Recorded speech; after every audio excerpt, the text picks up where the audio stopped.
What's up, guys? Alright. Hala. Third team ko na to ngayong araw na to. Ngayon ko pa na umepal dyan. Pagod na ako. Pero tatapusin natin to. We're gonna talk about the 6 teams that will be playing tomorrow. Tatapusin ko to. Second to the last team for today, at least 3 out of 4. Alright, we're gonna talk about the NLEX Road. Medyo malakas ata yung mic ko. Babamaya ako na bababa. Ang sasabihin ko? We're gonna talk about the NLEX Road Warriors opening their campaign tomorrow. Sandali lang, sino kalaban nila bukas? They're going up against the Rain or Shine Elasto Painters. Alright, so yun ang mga kalaban bukas ng NLEX Road Warriors. Okay? Okay. Alright, so we'll talk about the NLEX Road Warriors led by Coach. Dami kong barok moments sa series na to. But we're gonna talk about the NLEX Road Warriors led by, of course, Coach Yang Giao. And yeah, the rest of the Road Warriors, they're gonna start their campaign off. Inulit ko lang, yung Rain or Shine, ang kalaban nila bukas. Okay, pag-usapan natin sila. Simulan na natin to. What's up, yo? It's your boy Mikee. If you know, you know. I don't know what y'all doing. Channel subscribe button, you already know. More basketball content coming your way. They go all the way to the right side. Semerad lines it up off the window. That's a triple. And NLEX is Really, your looks. Kiefer bottled up. Gets it to Miranda. Commissioner Marshall in one of his interviews, he is trying to help yung mental wellness. Abante na 5. 3-pointer on the way. Galanza with another. Bilis naman na. Unfortunately, Meralco, naman ang kanilang natin. Tutulong si Troy. They go cross court. Semerad, extra pass now. Ayon on the move. Gets the basket. Down by Varilla. Here comes Panyamogan. Philip. Oh, Macaloni. Dalawa pa. Days. Oh. No!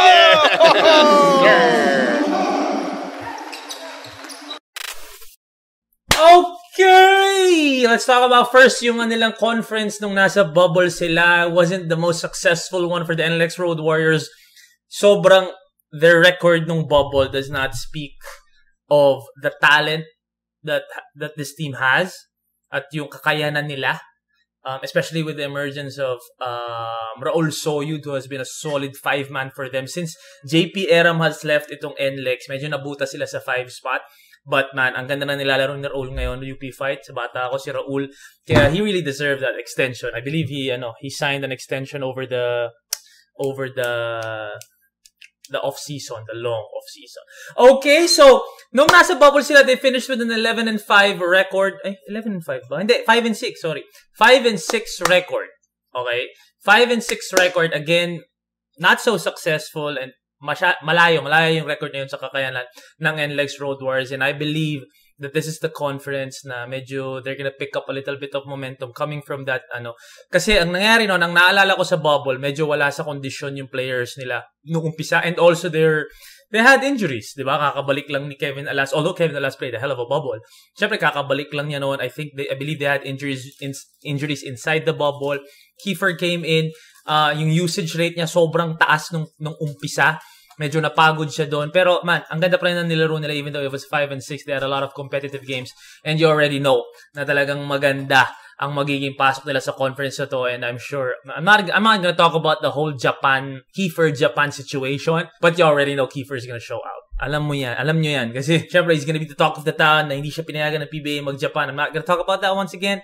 But what I'm trying to say is, alam natin that Kiefer is ready to go. The whole NLEX team is ready to go. They have a couple of rookies na talagang will make way. Well, they have one rookie na talagang, I believe I'm calling it right now, Rookie of the Year, Calvin Oftana. Sorry, but I'm calling it. Alright, let's talk about their lineup. Okay, Michael Miranda. First off, maganda rin ang laro ni Michael Miranda. Sobrang yan. Adds a lot of toughness and grit sa front line nila. Calvin Oftana, their rookie, 3rd pick overall in the recent draft. They have Raul Soyud, Kevin Alas, Don Troliano. Underrated guy, man. This pickup right here, hindi nila nakuha si Mikey Williams because of the Mikey Williams trade. But picking up Don Troliano, Sobrang big deal nito. Sobrang big deal nito. Philip Panyamogan, Chris Porter, Kiefer Avena, Kenneth Ighalo, Mike Ayon, Will Macaloni, Anthony Samarad, J.R. Kinyahan, the vet, Jericho Cruz coming off a stint with Guam, Bong Galanza, Asi Taulavan nandito pa, AC Soberano nandito, David Morel, I believe, sa 3x3, Larry Fonasher sa 3x3, Kyle Slau sa 3x3, may Roy Sumong dito, medyo nalungkot ako nung nakita ko to. But, alright, we'll talk about the lineup first. Guys, they have a lot of talent. That's all I can say. I mean, looking at this lineup, they have a lot of talent, man. From top to bottom. Calvin, Raul, Miranda, Kevin Alas, Don Troliano, Philip Panyamogan. Don't sleep on Philip Panyamogan, man. Hooper, Chris Porter, solid big man. Kiefer, obviously. Kenneth Ighalo, do it all. Mike Ayon, diba? Mike Ayon, we all know what he can do. Although hindi pa niya natatranslate talaga sa PBA, I'm sure malalabas din niya yan soon. Maybe this conference, mag-breakout si Mike Ayon. Will Macaloni is also solid. Samirad is also solid. J.R. Kinyahan, Jericho Cruz, Bong Galanza. Man, this team has a lot of talent. Okay, that's the first thing na masasabi ko sa team na to looking at their lineup. But alam naman natin na yung nadadala ni Coach Yeng na toughness at yung mentality and Coach Yeng being able to field in all his players as much as he can, medyo malaking bagay yun kung meron ng mahanap na katulong si Kiefer. I believe ang naging problem nila nung nasa bubble sila was they didn't have, Kevin Alas was it was obviously yung trio na yun Jericho, Kevin, Kiefer. The problem in the bubble was Mike Ayon didn't have enough experience pa. Kasi hindi naman nagkaroon ng maraming practices before the bubble.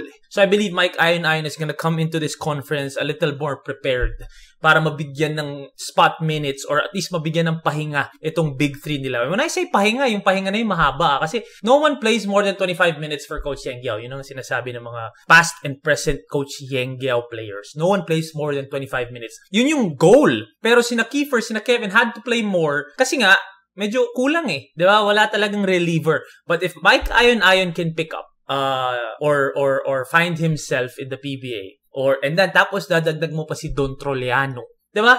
Don Troliano So, laking bagay nga ni Don Troliano. I'm telling you, man. Laking bagay ni Don Troliano. Kenneth Ighalo will be crucial as well. Bong Galanza.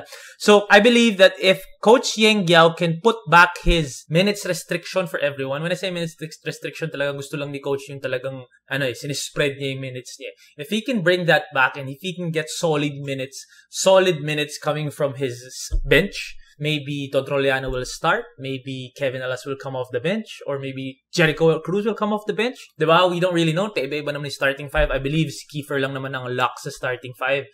Again, don't quote me on that. Hindi tayo sigurado dyan. Malay mo naman magbago-bago yan. But all I'm saying is, if they can relieve Kiefer of the pressure na yung usage rate niya sobrang taas nung bubble, grabe yung usage rate ni Kiefer.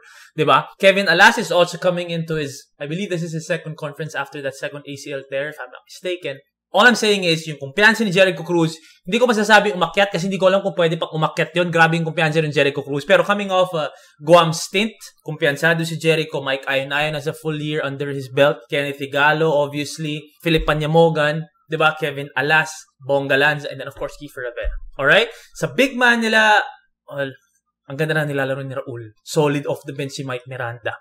We all know what J.R. Kinyahan can do as well to complement the big guys. Pero, yun nga, diba? Pag-usapan natin sandali yung bagong players nila. Actually, ang bago lang naman nila, dalawa lang Dalawa lang ba? Dalawa lang. Ano? Ikaw ba tinatanong ko? I was like, ako tatanungin niya. Ano ko lang ko dito? Dalawa lang ata. Uy, yung kapitbahay natin dito, babe. Sino? Si Calves! Dito si Calves sa team na to. Alright, we're very excited to watch Calvin Oftana, by the way. Which I said nga, Rookie of the Year. Let's talk about Calvin Oftana real quick. Why do I believe Calvin Oftana can win Rookie of the Year? Because, okay, bata ko siya. I think I'm a little biased dun sa pick kong yun because I believe Jamie Malonzo is a good team. But I think Joshua Monzon as well. Mikey Williams, I don't know if he'll miss, how many games he will miss. But from what I know, nag-quarantine na siya. Nandito na daw siya sa Pilipinas. Okay, Mikey Williams is gonna be solid. But I believe, if not Mikey, Joshua, and Calvin, yun yung tatlong maglalaban talaga for Rookie of the Year. I can be wrong, but right now, that's my call. And Calvin is gonna be Rookie of the Year from what I know because I just know how talented this guy is. And I know how bad he wants it. I know that sinabi ko na to ilang beses ko na sinabi to pag pinag-uusapan si Calvin Oftana. Nung napanood ko siya sa San Beda, mas magaling siya na hindi siya yung focal point. Sa San Beda, 6th man siya noon. He was coming off the bench and he was MVP. Pagpasok ng finals, Letran zoned in on Calvin na talagang i-stop natin si Calvin. Si Evan at saka si Calvin. Tsaka obviously si Donald tsaka si James Kakwite. What I'm trying to say is, MVP na si Calvin pagpasok ng finals. So talagang nag-scout na yung Letran. Nag-focus na sila kay Calvin. Do-double nila si Calvin. Pipisikali nila si Calvin if kailangan. Doon nag-struggle. Nag-struggle si Calvin Oftana. Pero nung elimination round, he was coming off the bench. Hindi siya masyado playing under the radar. Pwede ngang most improved / MVP si Calvin nung NCAA. So, it just goes to show, what I'm trying to say is, pag nilagay mo si Calvin Oftana sa team na ganito ka-talented, na hindi siya yung magiging main guy sa scouting report ng kalaban, eh baka nga mag-ball out si Calvin Oftana. Diba? He can run the floor, he can shoot the outside shot, he doesn't dribble that much.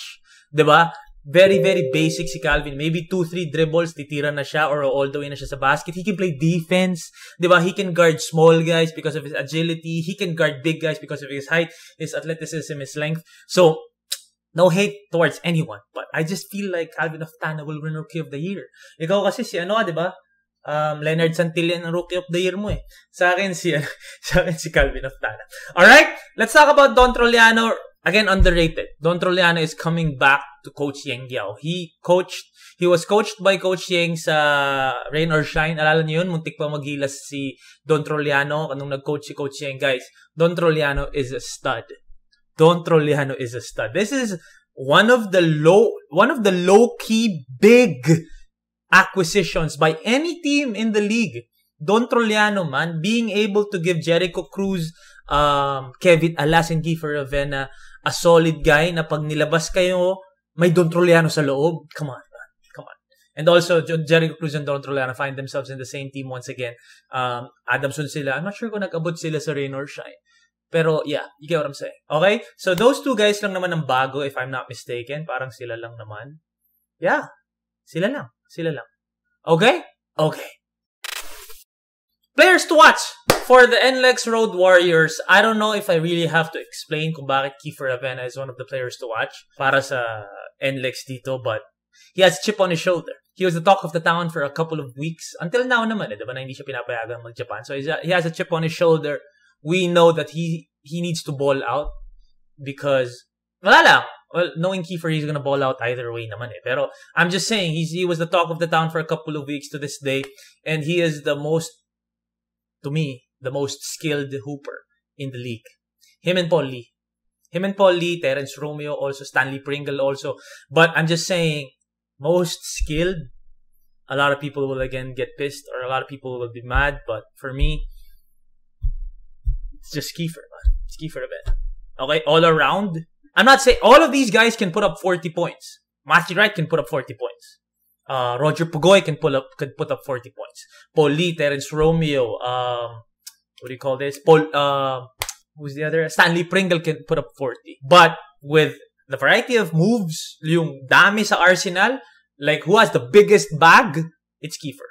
Okay, so Kiefer is the player to watch para sa NLEX, and he's gonna be tasked again to lead this team. Nung nasa bubble siya, kita mo, talagang pagod na si Kiefer. Siya pa din ang pinupuntahan ng NLEX. So I feel like you can put a little bit more responsibility na dun sa ibang guys. Kevin is coming in, medyo mas, na siya, kumpiyansa na siya ulit sa tuhod niya. Matagal na naman yung lull, diba? So, nakapagpahinga ulit si Kevin Alas. Alam natin that he's gonna come in with higher energy at talagang, kumbaga mas prepared ngayon si Kevin compared sa bubble. Ang ganda na nilaro ni Kevin Alas ng bubble. Paano pa ngayon na another 8 months na nakapagpahinga siya at nakapag-strengthening na naman siya. Okay, so if you can put other guys, if you can give the ball to the other guys, medyo mas fresh si Kiefer coming into the fourth quarter, coming into the last 5 minutes of the game.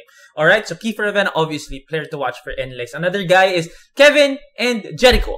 Okay? The two of the three, dun sa trio na yon, syempre, diba? Kevin Alas, one of my favorite hoopers in the PBA, the whole league. Seryoso. Kevin Alas is, to me, low-key a Jordan Clarkson. I mean, he's not in the spotlight, obviously, because Kiefer is the one yung talagang pinapanood pag NLEX. Calvin Oftana, papanoorin. Diba? Jericho Cruz coming off Guam State. Si Kevin yung pinaka low-key. Si Kevin yung pinaka low-key.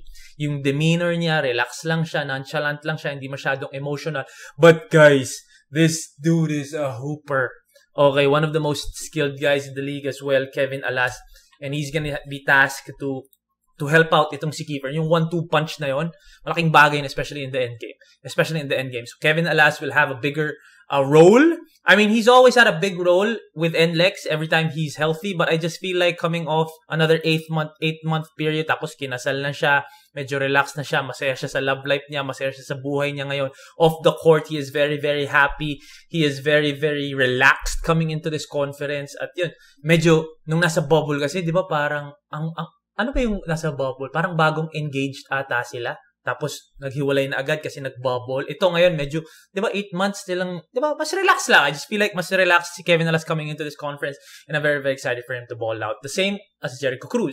Like I said, di ko alam kung pwede pa umakyat yung kumpiyansa ng hype na yun, pero umakyat palalo because he balled out with Guam. Di ba, dun sa stint niya with Guam, and I'm sure marami siya natutunan doon. And yeah, man, he's always gonna be a hooper para sa NLEX Road Warriors. Jerry Kenyan as well, the vet, other than Kuya Asi Taulava, Jerry Kenyan, I believe, is the second vet of the team. Pero talagang yung production ni JR, hahanapin pa din.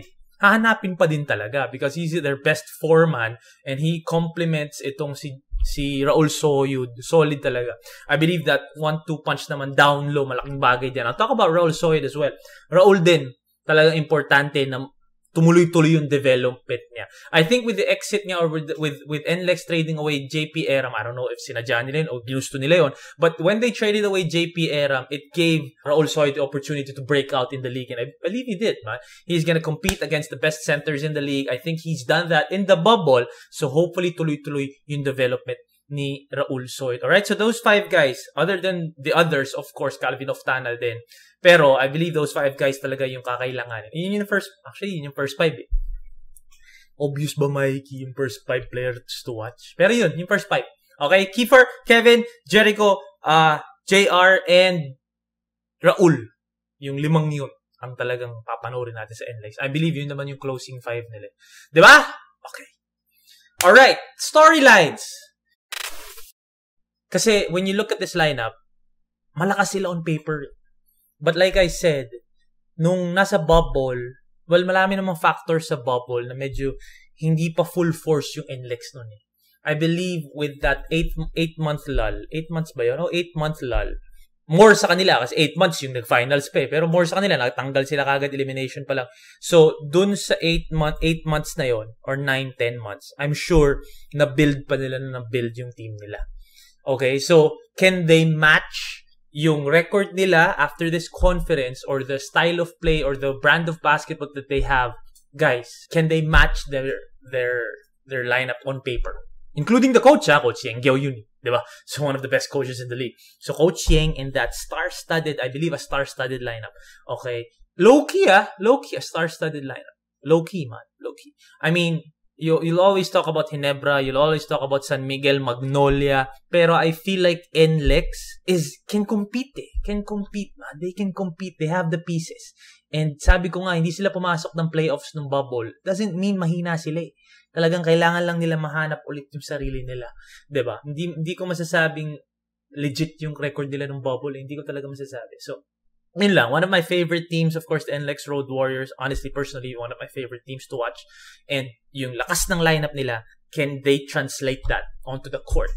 Yun lang naman. Yun lang yung storyline doon. Because if they can translate that lineup onto the court, hindi malayo mararating nitong NLEX this coming conference. Maybe back to the playoffs, maybe the quarters. Playoffs kaya quarters. Maybe semis. I don't know. We'll see what happens. But at the end of the day, NLEX is one of the more exciting teams to watch and one of those dark horses na, pag championship pinag-uusapan, lagi mong sasabihin yung mga ganun. But, naglalaro dyan yung Phoenix, NLEX, Rain or Shine. Medyo naglalaro dyan sa ilalim dun sa mga top tier teams. Alright, so, yeah, I think that's the storyline to watch out for para sa NLEX Road Warriors. Okay? And there you have it, man. That's what I am looking forward to with the NLEX Road Warriors. I'm very, very excited for their season opener tomorrow against the Rain or Shine Elastic Painters. That's gonna be fun. Tama ba, Rain or Shine? Tama, Rain or Shine. Rain or Shine. So, Coach Engia versus Bo Belga, diba? Jericho Cruz versus his former team. Well, dumaan na pala ng token text. Pero rin na. Exciting times. Okay, so that's our third team today na pag-usapan natin. I don't know if you're watching this in chronological order, but I'm gonna talk about Northport last. And yeah, tomorrow, guys, we're gonna go live to watch all the games. Wala lang. Talagang excited lang kami sa PBA. Tagal na namin hindi nanonood na PBA. Well, at tagal ko na hindi nanonood na PBA. Siya, first time pa lang niya manonood talaga ng PBA. Pero invested na siya. Okay? Okay. So there you have it. I'm gonna see you on the next video. The name is Mikee. Take care of yourselves. Take care of each other. Peace and love. And I'm gonna see y'all in the next video.